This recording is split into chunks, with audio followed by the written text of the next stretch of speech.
Welcome back to Jinia ব্লগসের নতুন একটা ব্লগে তোমাদের সকলকে অনেক অনেক ওয়েলকাম। আগে টোটো ধরি, তারপর আসছি।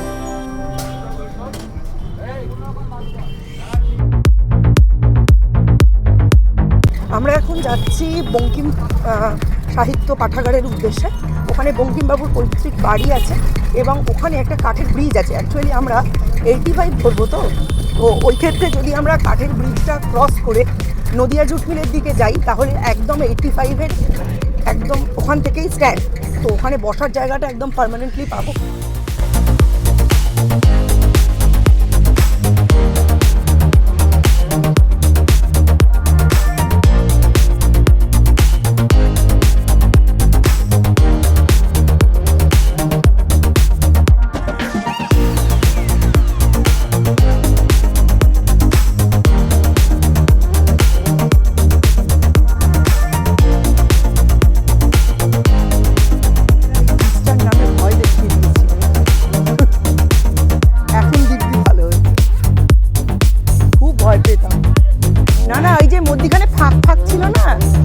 ধাপগুলো খুব ভয় পেতাম যে গলে পড়ে যাব। এটা আগে কাঠের ব্রিজ ছিল, তাই এটাকে কাঠের ব্রিজ বলা। এটা অ্যাকচুয়ালি বঙ্কিমবাবুর ব্রিজ। আর আমাদের ছোটোবেলায় না এই ব্রিজটা নিয়ে খুব ভয় দেখানো হতো। এই পাদানিগুলো সব কাঠের ছিল আর মধ্যিখানে ফাঁক ছিল। আমার খুব ধারণা ছিল এটা গলে পড়ে যাব। আমি অনেকবার উঠেছি, অনেকবার। তোকে আমি যেহেতু আমাদের ছোটোবেলায় কি সুন্দর জায়গাটা দেখ। ছোটোবেলায় দীপকে নিয়ে বহুবার এই ব্রিজ দিয়ে গেছি। যেহেতু আমাদের ছোটোবেলায় নিষিদ্ধ ছিল, নিষিদ্ধ জিনিস করার একটা আলাদা মজা আছে, ওই জন্য দীপকে নিয়ে মাঝে মধ্যেই আসতাম। তুই কতবার অ্যাবাকাস করে এখান দিয়ে এসছিস? অনেকবার, খুব বেশি 6-8বার এসছিস টোটাল। ছোটোবেলায় এই ব্রিজটায় খুব কুখ্যাত ছিল, কারণ এটাতে কোনো লাইট ফাইট ছিল না। নৈহাটি যত প্রেমিক প্রেমিকারা এখানে প্রেম করতো, আর ছিনতাইকারীরা তাদের ঘড়ি আংটি চুরি করে নিয়ে চলে যেত, কিছু বলতে পারতো না। ইটসেলফ, হ্যাঁ, আমার পিসি এখানে প্রেম করতে গিয়ে ঘড়ি চুরি হয়ে গেছিল।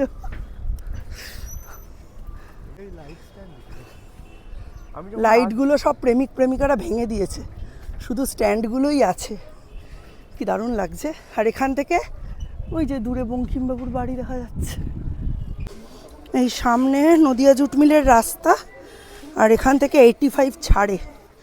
যা গিয়ে বস, ওই তো ভেতরে।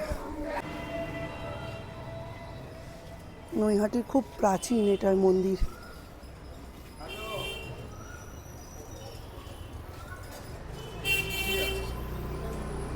চলে আসবে। কত পুলিশ আর আরপিএফ এখানে, কি জানি কি হয়েছে। 73 এদিকে 85 আসছে তাড়াতাড়ি।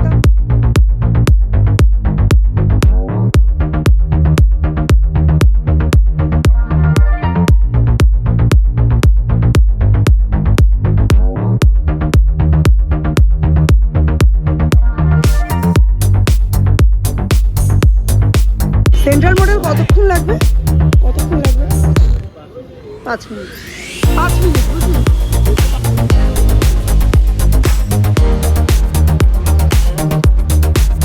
আমরা রয়েছি পণ্ডিত ঈশ্বরগুপ্ত সেতুর এখানে। এই যে দিকটা দেখাচ্ছি, এদিক দিয়ে গেলে মগরা, মানে দিদিদের বাড়ি, সামনে কল্যাণী স্কুল, আর এই দিক দিয়ে গেলে কাপার পরেই মাঝিপাড়া পলাশী, আমার মামার বাড়ি।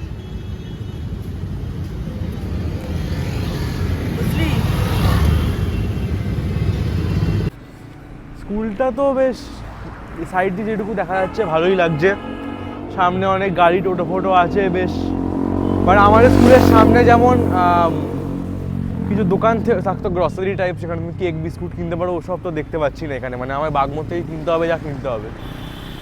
জার্নিটা অনেকক্ষণেরই, অ্যারাউন্ড 35 মিনিটস আমার মতো লাগলো, মানে টোটাল বাড়ি থেকে এখানে অব্দি 35 to 40 মিনিটস। বেরোতে হবে মোটামুটি 50 মিনিট 1 ঘন্টা আগে আমার। চলো যাই।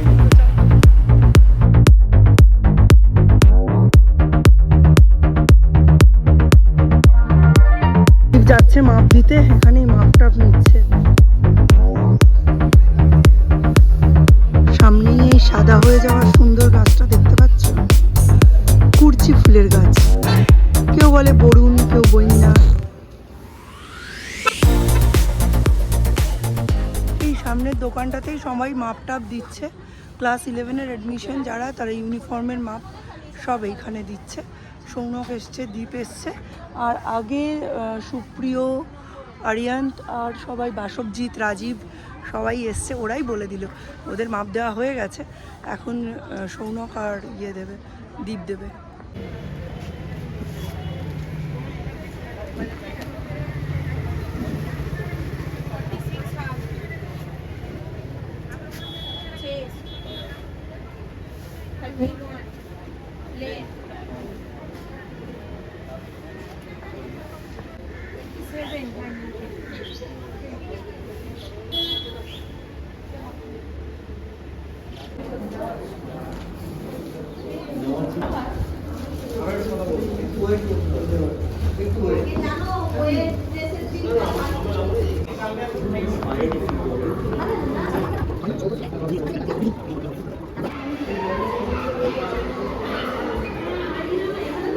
খাতা নিতে যাচ্ছি, খাতা নিয়ে এসে জানাচ্ছি আপনাদের, অনেক জানানোর আছে।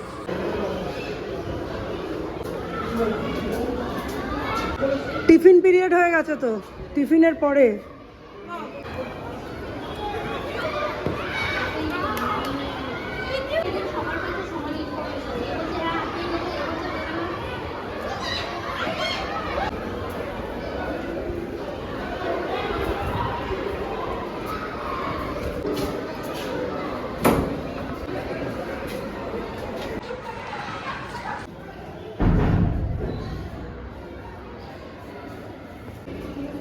ভারী অদ্ভুত একটা স্কুল, এরম অভিজ্ঞতা এই প্রথম। এই যে দীপ হাতে বই পেয়ে গেছে। আমাদের স্কুলের ভেতরে যে অভিজ্ঞতা হলো সেটা তোমাদের সঙ্গে আজকে শেয়ার করব। চলো, দীপকেই বলবো ক্যামেরাটা ধরতে। দীপ ক্যামেরাটা ধরলে আমি বলবো। তোরা এতক্ষণ কি করলি? 6% চার্জ আমার ফোনে ছেড়ে বাহ। অলরেডি আজকে আমরা এই যে বুকস অ্যান্ড কভার্স পেয়ে গেছি। স্কুলের ভেতরের অভিজ্ঞতা খুব একটা সুখপ্রদ নয়। স্কুলে কোনো ফিক্স ম্যানেজমেন্ট নেই, মানে কত টাকা লাগবে, কোথায় গিয়ে কথা বলবো, নতুন অ্যাডমিশনের যে গ্রুপস, সেই গ্রুপসগুলো কীভাবে মেনটেন করতে হবে কেউ কিছু জানে না। কোন রুমে বই দেওয়া হবে, কোন রুমে খাতা দেওয়া হবে, কোন রুমে বুক কভার দেওয়া হবে, কেউ কিছু জানে না। স্টুডেন্ট আইডি আনতে পারেনি বলে এখন প্রায় 8-10 জনের কোনো কাজই হলো না।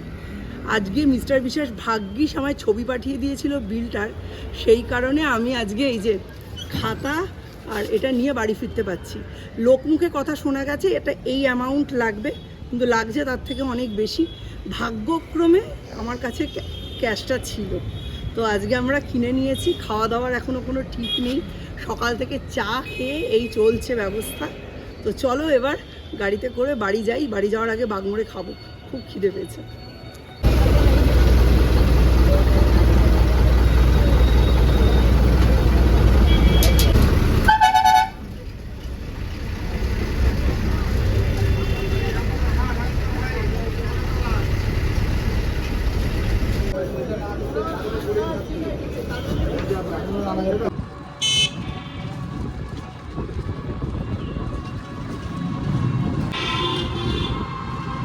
প্রাণান্তকর জার্নি, এখন বাড়ি এসে পৌঁছেছি, এখন বাজে 2:30। ওরা টাইমিং দিয়েছে, টাইমিংয়ের কোনো বাবা মা নেই। পার স্টুডেন্ট বিল প্রডিউস করছে, তাও ম্যানুয়ালি নয়, প্রিন্টারে। পার স্টুডেন্ট 25 মিনিট করে টাইম লাগছে। উপরন্তু যা ড্রেস, 2টি হাফ শার্ট, 2টি ফুল প্যান্ট, 3 জোড়া মোজা, track suit 1 set, blazer 1 set, tie, জুতো 10 নম্বর সৌমর। পার নাম্বার ইনক্রিজ 50 টাকা করে বেশি। তার সাথে হচ্ছে ব্যাগ, ছাতা, সব মিলিয়ে কম্বো। এবং এই কম্বোয় কোনো ছাড় হবে না। মানে কেউ যদি মনে করে আমি 3 সেট মোজা নেবো না, বা আমি জুতো নেবো না, বা আমি ব্যাগ নেবো না, বা আমি ছাতা নেব না, সেই পারপাস কোনো কিছু বাদ যাবে না, এটা আমাদের জানাও ছিল না। আমরা অ্যামাউন্ট নিয়ে গেছি 10,000, পরে ওখানে গিয়ে দেখি যে ওখানে খাতা দেওয়া হচ্ছে, মলাট দেওয়া হচ্ছে। এবারে সব মিলিয়ে গুছিয়ে আমার কাছেও কিছু ছিল, সব দিয়ে ম্যানেজ হয়েছে, এই বাড়ি পৌঁছলাম। তো চলো আজকের এই ব্লগটা এখানেই এন্ড করছি, দেখা হবে নতুন একটা ব্লগে, ততক্ষণের জন্য tata, bye bye, have a nice day. তোমরা যখন এই ব্লগটা দেখছো অলরেডি ওর অনেক দিন হয়ে গেছে সেন্ট্রাল মডেলে ক্লাস করা, 22 তারিখ থেকে ওর ক্লাস শুরু, আর টাইমিং 10:15 to 3:40।